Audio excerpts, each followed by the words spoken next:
Hello everyone, কেমন আছো তোমরা? আশা করি সবাই ভালোই আছো। চলে এলাম আবারও একটি নতুন ভিডিও নিয়ে।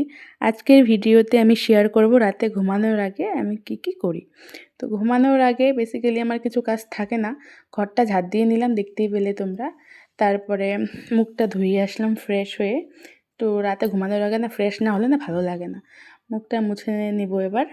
মুছে টুছে তারপরে ঠান্ডা দিন পড়েছে তো একটু ক্রিম না দিলে না মুখে ভালো লাগে না। তার জন্য অল্প ক্রিম দিয়ে নিচ্ছি। ক্রিম দিচ্ছি, আর ক্রিম না দিলে না আমার এখন ঠান্ডা দিন পড়েছে তো সেই সমস্যা হয়, মুখটা কেমন খসখসে হয়ে যায়। তার জন্য একটু ক্রিম দিতে হয়। তোমাদের কারোর সাথে এমন হয় নাকি কমেন্ট করে জানাবে প্লিজ। আর আমার এই চ্যানেলটা তো নতুন, তোমরা সবাই পাশে থাকবে প্লিজ। নতুন চ্যানেল তো, পাশে থেকো প্লিজ। আর আমি চুলটা বেঁধে নিচ্ছি এখন।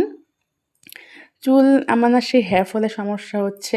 চুল বাঁধছি আর পেছন দিকে বরের সাথে গল্প করছি। এই প্রেগনেন্সি আসার পরে থেকে আমার হেয়ার ফলের সমস্যা হয়েছে। আগে এই সমস্যা ছিল না। চুল পড়তে পড়তে মনে হয় টাকি হয়ে যাব, ওইটা নিয়েই ভাবছিলাম। আর বরের সাথে পেছনে গল্প করছিলাম। সারাদিন কাজ করে এসেছে তো এখন রাতে ঘুমানোর আগে একটু গল্প না করলে ভালো লাগে না। তাই গল্প করছি আর আমি চুল বাঁধছি। এই চুল পড়া নিয়ে আমার সেই মহা সমস্যা হয়ে গেছে। এখন দেখি কি করা যায়। তোমাদের যদি কোনো উপায় জানা থাকে একটু আমাকে কমেন্ট করে জানাবে প্লিজ। তারপর বিছানাটা এবার ঝেড়ে নেব। বিছানাটা ঝেড়ে না ঘুমালে না ভালো লাগে না। সারাদিনের পরে একটু বিছানাটা ঝেড়ে নেব। ঝেড়ে টেড়ে নিয়ে আমার কিছু ওষুধ আছে, ওষুধ খাবো।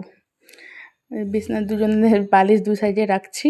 এখন শুয়ে পড়বো, অনেক রাত হয়ে গেছে। ওষুধগুলো খেয়ে নেব।